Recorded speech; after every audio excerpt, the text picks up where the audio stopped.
Halo sobat bonsai dimanapun berada. Pada video kali ini saya kembali menangani bahan bonsai loa ini, dimana pada video sebelumnya saya mengharapkan ada pertumbuhan tunas baru untuk cabang keduanya. Nah, sekarang sudah mau tumbuh, tapi pertumbuhannya ini sangat kerdil karena dikalahkan oleh pertumbuhan cabang-cabang di terusan mahkotanya yang begitu pesat. Inilah cabang-cabang yang mendominasi pertumbuhan dari tunas kecil tersebut.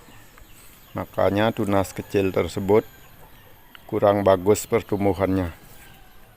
Nah, untuk memberi kesempatan tunas yang kecil ini untuk berkembang, saya akan melakukan penyetopan di percabangan daerah mahkotanya.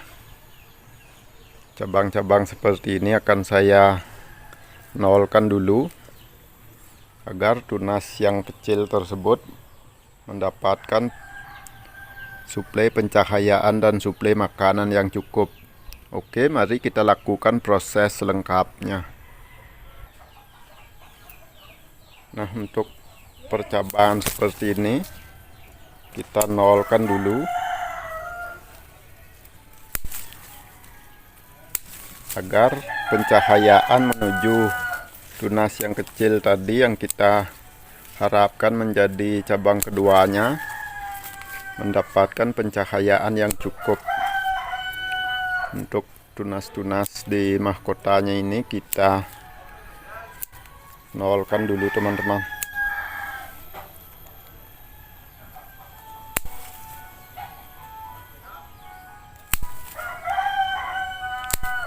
Di samping untuk menyuplai kebutuhan pencahayaan dari tunas yang tadi, kita juga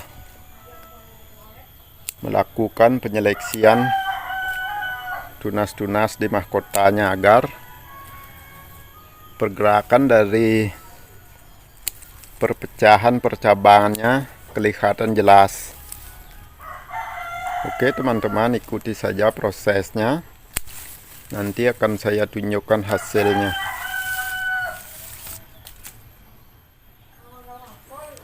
Nah, tunas-tunas seperti ini sebenarnya masih banyak yang perlu saya loskan. Namun karena ada kebutuhan pencahayaan untuk tunas yang tadi, makanya saya press agak dini. Kita rapikan dulu tunas-tunas di mahkotanya ini. Oh ya, bagi teman-teman yang baru menemukan channel saya ini, bahan bonsai loa ini saya tangani dengan teknik cutting. Saya tidak melakukan pengawatan untuk mengarahkan percabangannya. Nah, pertanyaannya, kalau kita tidak menggunakan kawat, lalu bagaimana kita membengkokkan percabangannya?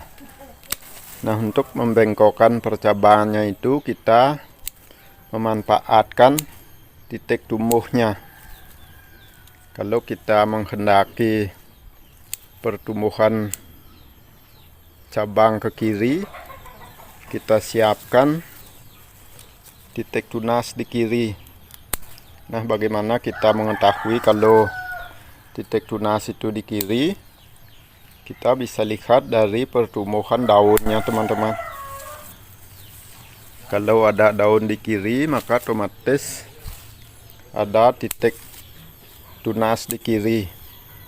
Karena pertumbuhan tunas itu biasanya di ketiak daun. Nah, seperti ini contohnya. Jika kita menginginkan pembengkokan ke sini, kita siapkan daun di kiri, maka otomatis pergerakannya akan ke kiri. Tapi kalau kita menghendaki pertumbuhan anak cabang ke kanan, kita siapkan yang di kanan yang paling bawah. Nah, demikianlah teknik kita untuk membuat pergerakan cabang bonsai tanpa menggunakan kawat.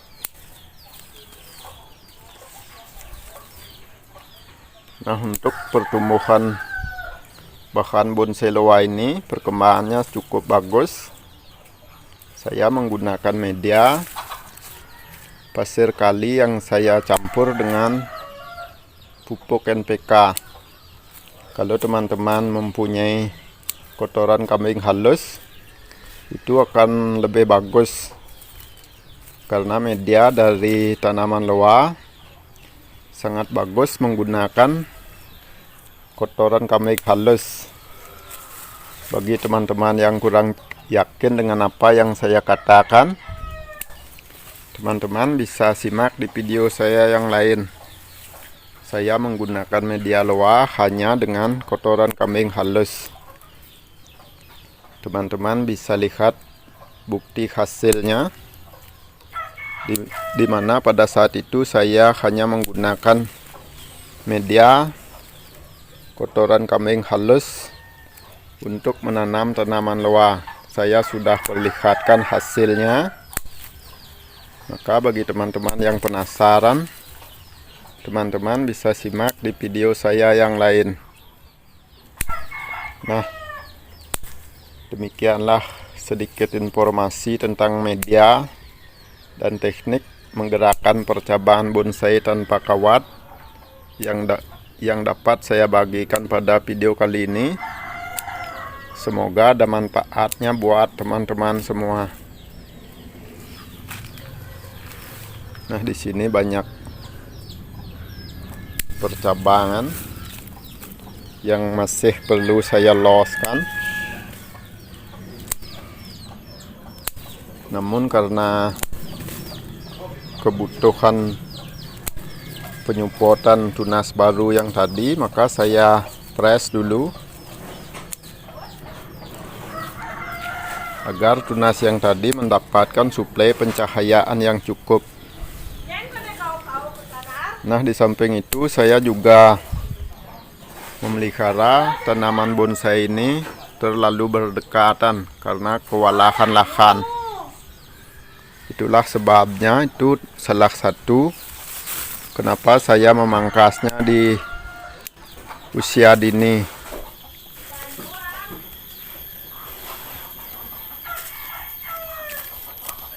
Saya tidak bisa melakukan pengelosan secara maksimal.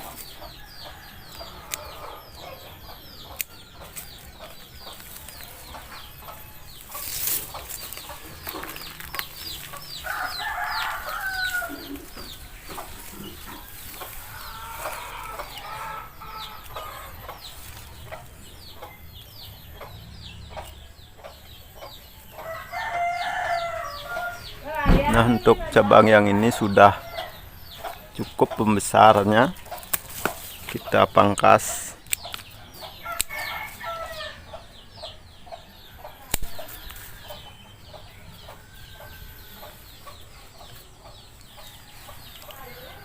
Nah, untuk sementara beginilah tampak dari keseluruhan bonsai loa ini.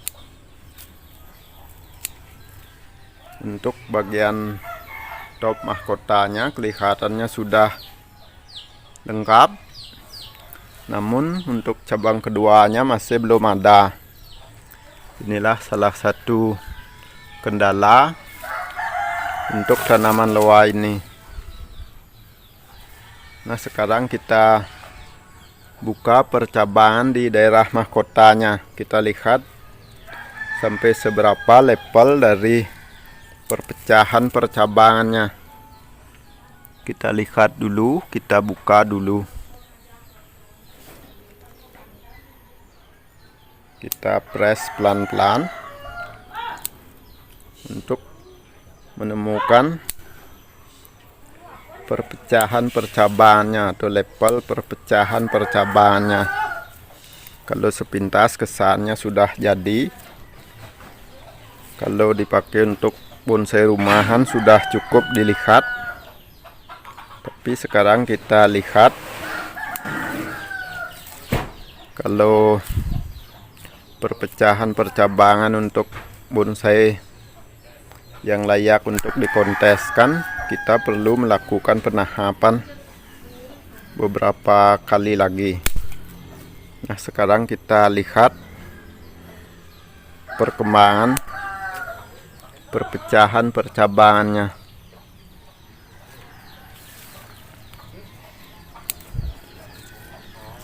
Untuk tunas-tunas di pangkalnya kita bersihkan dulu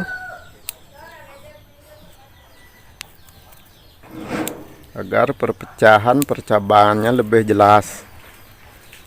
Level perpecahan percabangannya lebih detail.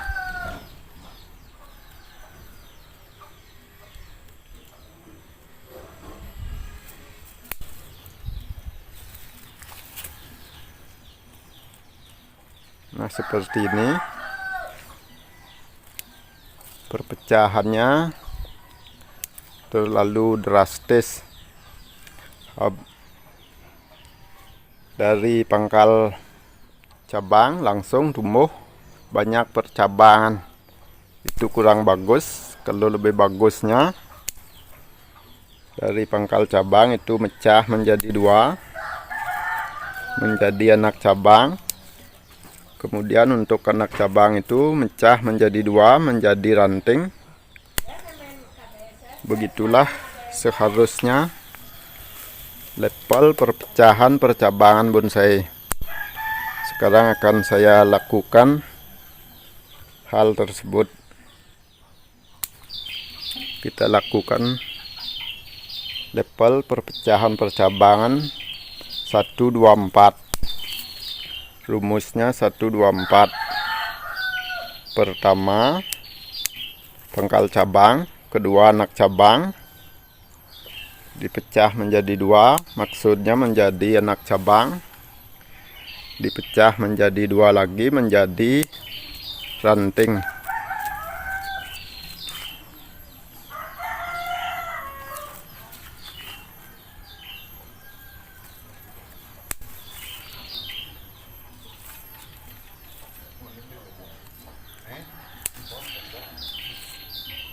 Nah, sekarang kita buka pelan-pelan teman-teman,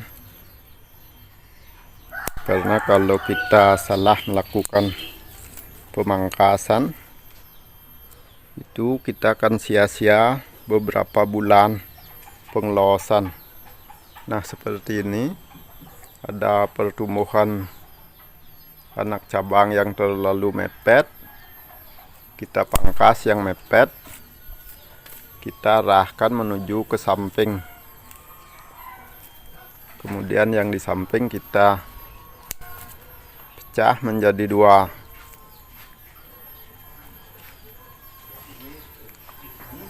Nah, di sini lagi ada pertumbuhan anak cabang yang terlalu panjang, kita perpendek.